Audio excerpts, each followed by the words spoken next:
Oke, teman-teman, saya Nurlinda, saya akan menjadi moderator Bapak Zulkifli berikutnya, yaitu tentang pentingnya menerapkan etika. Nah, teman-teman, etika itu sangat penting di kehidupan kita sehari-hari. Nah, apa sih pentingnya? Karena dengan etika itu kita bisa lebih tahu apa yang baik dan apa perbuatan yang buruk. Nah, dengan adanya etika juga, kita sesama manusia bisa saling menghormati, bahkan saling menghargai satu sama lain. Nah, untuk materinya langsung saja kita persilahkan kepada Bapak Zulkifli SPD MPD. Kami persilahkan. Ini.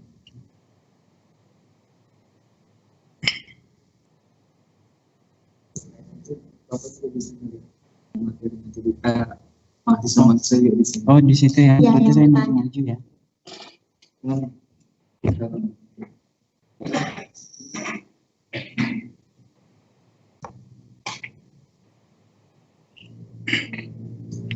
Baik, bismillahirrahmanirrahim. Assalamualaikum warahmatullahi wabarakatuh. Alhamdulillahirabbil alamin. Allahumma shalli ala sayyidina Muhammad wa ala alihi wa sahbihi wa barik wa sallim ajma'in. Baik, pertama terima kasih kami ucapkan kepada panitia. Yang selanjutnya kami ucapkan selamat kepada rekan-rekan atau adik-adik mahasiswa.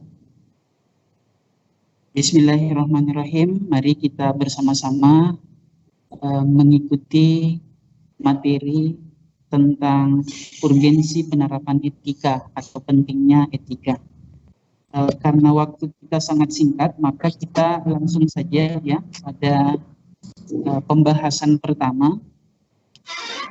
Etika itu apa? Kalau ditanya etika itu apa? Etika itu berkaitan dengan tingkah laku, berkaitan dengan aspek moralitas. Kemudian yang selanjutnya lagi,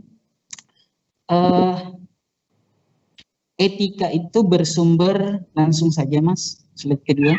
Etika itu bersumber pada aturan yang dibuat berdasarkan moral yang ada.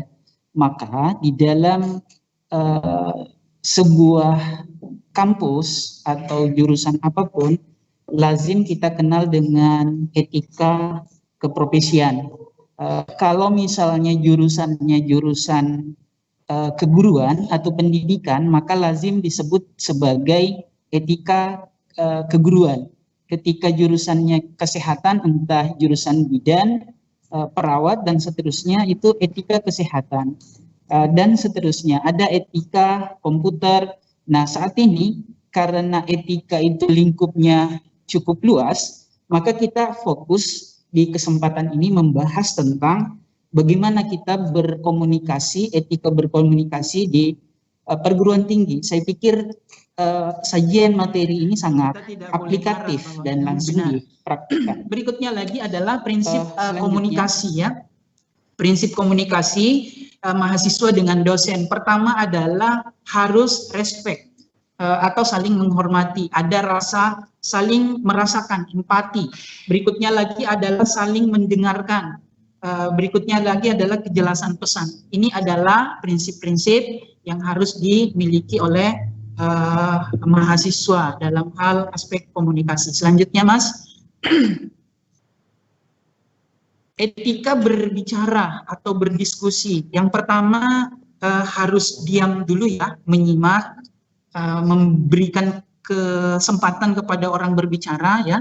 Apalagi nanti ketika adik-adik sudah kuliah, maka ini harus dipraktikkan ya. Kemudian tidak memotong pembicaraan, biarkan saja dulu orang selesai berbicara, baru kita berbicara. Kemudian tidak meninggalkan lawan bicara, maksudnya tidak diperhatikan dosennya menjelaskan, ya. Kemudian kita juga asik dengan smartphone kita, HP kita dan seterusnya. Dan ini nampaknya sudah menjadi budaya ya. Di mana-mana kalau kita berbicara dengan orang, paling duluan HP yang dipegang. Tapi kita juga harus nyadar kok HP itu kok begitu besar ya pengaruhnya ya. kadang-kadang SMS itu pesan di WA kan sudah dibaca berkali-kali tuh ya. Tapi kok itu saja yang dibalik dibaca, seolah-olah nggak ganteng gitu kan kalau nggak megang HP gitu. Nggak cantik kalau nggak megang HP. Nah ini sudah jadi sudah jadi tradisi, habit, kebiasaan ya. Kemudian tidak menepis pembicaraan lawan bicara, kemudian tidak berusaha menunjukkan bahwa kita yang pandai.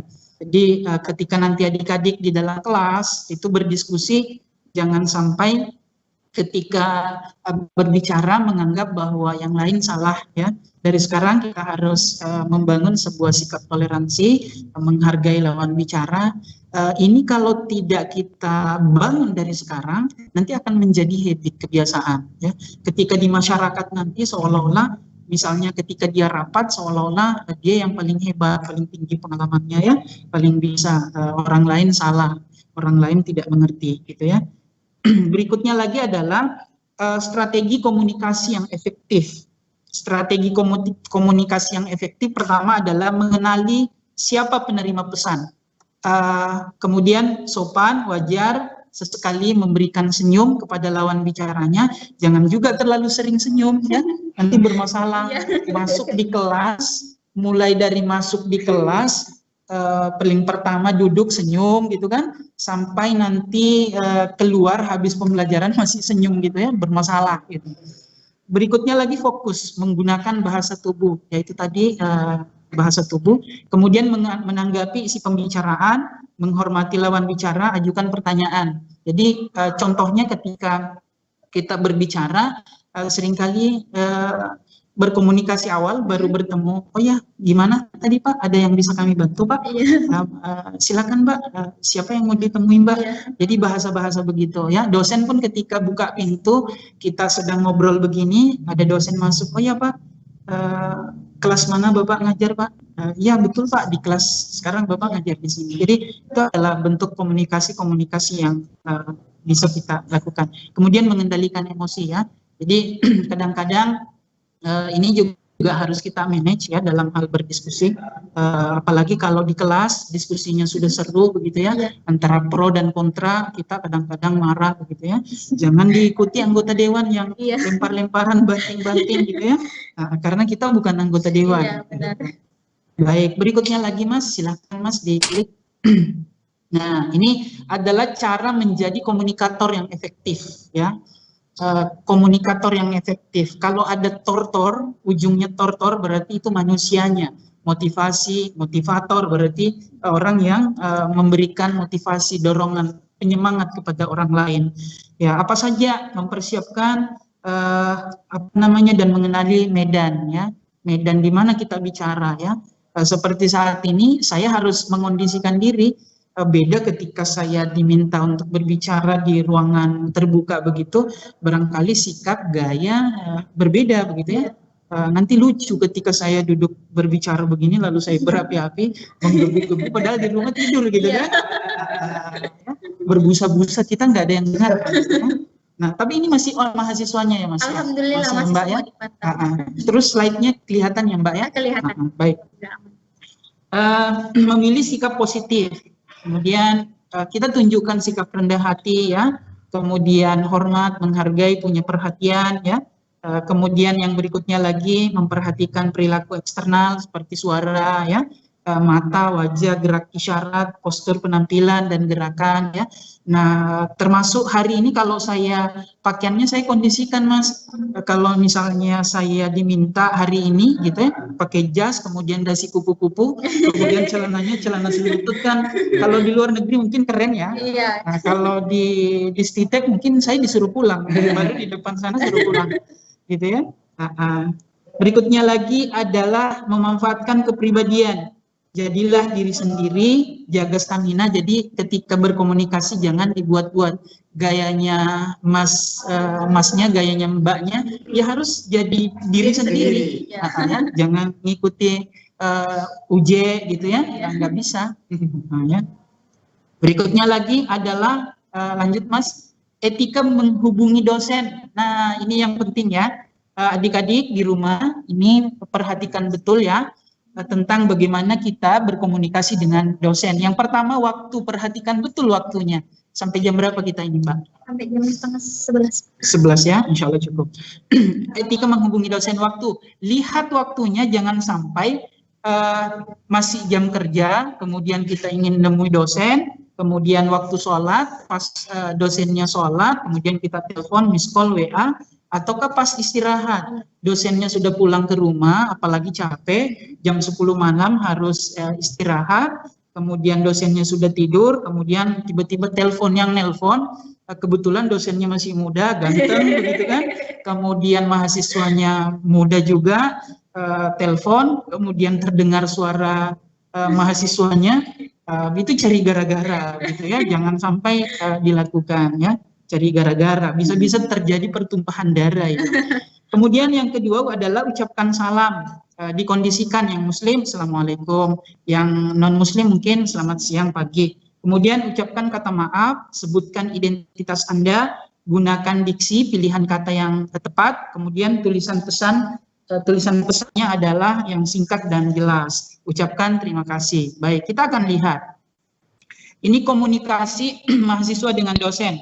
Anggaplah ini adalah potongan teks hasil WA-nya mahasiswa dengan dosen. Mahasiswa bilang, Pak, saya mau ketemu, gitu kan? Iya. Sudah menyalahi etika tadi ya aturannya. Iya. Kemudian dosen bilang, maaf, ini siapa ya? Masih mending, sopan banget dosennya ini. Maaf, ini siapa ya? Iya. Masih bagus. Kalau dosen yang sibuk, barangkali dia langsung diabaikan, paling dibaca saja, nggak dibalas. Coba, Pak, saya mau ketemu. Kalau dosennya misalnya membalas, misalnya, loh siapa? Gitu kan? Loh itu siapa mau nemuin saya, gitu kan? Maaf, siapa, kata dosen? Kata mahasiswanya, saya Ishak. Kata dosennya, Ishak mana ya? Coba bayangkan kalau mahasiswa dosen itu sampai ratusan mahasiswanya, kan nggak bisa kita kenali satu-satu begitu ya. Ishak mana ya? Kata mahasiswanya, saya Ishak mahasiswa Bapak. Nah, panjang lagi pembahasannya. Ishak yang mana? Nama Ishak kan banyak, itu kata dosen. Kata mahasiswanya, bukan Ishak Gunawan, Pak, mahasiswa TKJ. Nggak ada TKJ di sini ya? Di sini teknik informatika. Informatika ya? Ya. Baik. Kata dosen, oh ada keperluan apa ya Mas? Bagus masih dosennya ini. Mahasiswa, saya mau menanyakan nilai saya yang masih C, Pak, pantas saja. Iya. Dapat C dia, Mbak. Iya. Dosen, nilai mata kuliah apa? Katanya mahasiswa mata kuliah bahasa Indonesia, Pak. Dosen, oke, Mas, siang ini jam 4 temui saya, bagus banget. Saya akui dosennya ini, jarang-jarang dosen begini.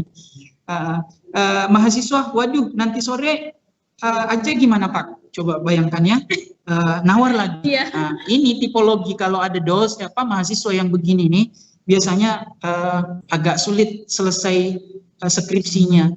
Jadi dosen mahasiswa abadi biasanya. Nawar lagi itu ya. Jadi mahasiswa di rumah tolong perhatikan betul bagaimana berkomunikasi. Nih contoh berikutnya. Mahasiswa. Selamat pagi Pak. Ini bagus ini mengucapkan sapaan. Saya Ishak, mahasiswa Bapak jurusan Teknik Elektro tahun 2020. Jadi kalau perlu sebutkan juga angkatannya. Saya bermaksud ingin menemui Bapak untuk menanyakan nilai saya pada mata kuliah bahasa Inggris yang masih C. Apakah sore ini saya bisa menemui Bapak di kampus? Kata dosen, oke Mas Ishak, sore ini jam 4 temui saya di kampus. Daripada tadi itu bahasanya setuyuk, saking banyaknya gitu berapa lembar sampai tidak tersave lagi gitu ya. Nah, kata mahasiswa, baik Pak, terima kasih banyak atas waktunya. Kan singkat sekali dibandingkan dengan yang sebelumnya. Silakan Mas digerakkan supaya bisa dilihat oleh mahasiswa ya. Nah, tadi ya cepat aja ya. Nih nanti silakan saja ya adik-adik di screen atau nanti filenya dikirim ya. Nanti adik-adik rekan-rekan mahasiswa kalau menghubungi dosen, tolong nanti bahasanya kalimatnya paling tidak ini ya. Nih mahasiswa. Baik, selanjutnya Mas, klik Mas. Contoh berikutnya, Assalamualaikum. Mohon maaf mengganggu waktu Bapak. Saya Ilham Saputra, mahasiswa Teknik Elektro. Ada ya Teknik Elektro yang saat ini sedang menulis skripsi dan Bapak sebagai pembimbing 1. Saat ini saya memerlukan bimbingan dari Bapak kapan kiranya saya bisa menemui Bapak? Terima kasih sebelumnya. Dosen langsung menjawab, oke Mas, yang ini jam 2 temui saya. Nah ini singkat sekali ya, komunikasinya mudah dipahami, singkat dan tidak terkesan memerintah dosen. Nah salah satu hal yang sering keliru mahasiswa itu, Pak bisakah saya temui Bapak jam 7? Biasanya dosen itu marah gitu kan, karena seolah-olah kan memerintah. Apalagi banyak kerjaan dosen yang dipikirkan, membimbing tidak hanya satu mahasiswa yang dibimbing, itu bisa marah dosennya, atau bentuk marahnya dosen itu ya tidak dibalas. Ya, jadi harus pandai berkomunikasi. Berikutnya lagi adik-adik. Nah, ini ada hasil berapa menit lagi Mbak? 5 menit lagi ya. Ini ada hasil penelitian. Nanti adik-adik harus mengubah ya, bahwa saat ini sudah jadi mahasiswa, kalau masih pelajar itu sekitar 8% ya. Menulis, kalau sekarang mahasiswa harus banyak menulis, bisa sampai 14%. Membaca harus sampai 17%. Waktu SMA itu 13% sudah cukup, tapi sekarang harus ditingkatkan. Jadi kalau ada mahasiswa nggak punya buku di rumah, nggak pernah membaca, itu bukan mahasiswa ngarannya namanya. Jadi harus ditingkatkan. Nah ini lanjut Mas. Ini hanya sekedar penguatan saja, barangkali sudah disampaikan oleh pemateri sebelumnya. Ini prediksinya adik-adik sebagai informasi, tahun 2040 sekitar 80% pekerjaan akan dikendalikan oleh teknologi. Ya, dikendalikan oleh teknologi. Nah, ini contohnya Mas, klik lagi Mas. Jadi sangat tepat ketika adik-adik masuk belajar menimba ilmu di STITEK, karena memang tempatnya untuk melakukan research and development ya, pengembangan penelitian ya, rekayasa teknologi. Selanjutnya Mas, ini Jepang, kita di Indonesia masih mengenal revolusi industri 4.0 atau 4.0. Kalau di Jepang di luar sono ya, mereka sudah menerapkan 5.0 atau 5.0 ya, atau O, banyak mazhab cara menyebutnya macam-macam. Ini adalah gambaran bahwa betapa luar biasanya saat ini pengembangan teknologi, dan kita sebagai generasi ya harus mampu beradaptasi, ya harus mampu beradaptasi. Nah coba tinggal nyawanya saja. Lanjut Mas. Berikutnya lagi adalah ini adalah robot Sophia yang sudah berkunjung ke Indonesia, yang sudah diwawancarai, dan apapun yang ditanyakan semuanya bisa dijawab dan sudah mengalahkan kecerdasan manusia. Ini apa? Ini adalah efek sumbangsi dunia pengembangan era digitalisasi teknologi, namanya kecerdasan artificial intelligence. Jadi kecerdasan buatan. Nanti ke depan semakin canggih. Jadi kalau kita tidak belajar, tidak punya motivasi, semangat untuk belajar, itu akan tertinggal, ya akan tertinggal. Berikutnya lagi motonya yang terakhir, Mas Lik. Salah satu tulisan saya, gambaran masa depan Anda itu sangat tergantung dengan apa yang sering Anda lihat, dengan apa yang Anda baca, dengan siapa Anda bergaul, dan seberapa besar semangat serta kemampuan Anda memanfaatkan waktu. Lalu selanjutnya, siapa yang bergerak cepat, dialah yang akan bertahan dan unggul dalam setiap perubahan. Semakin cepat Anda belajar, maka semakin cepat Anda mengupgrade diri, dan semakin cepat pula Anda beradaptasi dengan impian Anda. Siapa yang mengatakan itu? Bapak. Saya yang mengatakan. Dan siapa yang harus melakukannya? Jawabannya adalah kita semuanya sebagai generasi, ya. Sudah cukup ya, pas waktunya ya. Nah,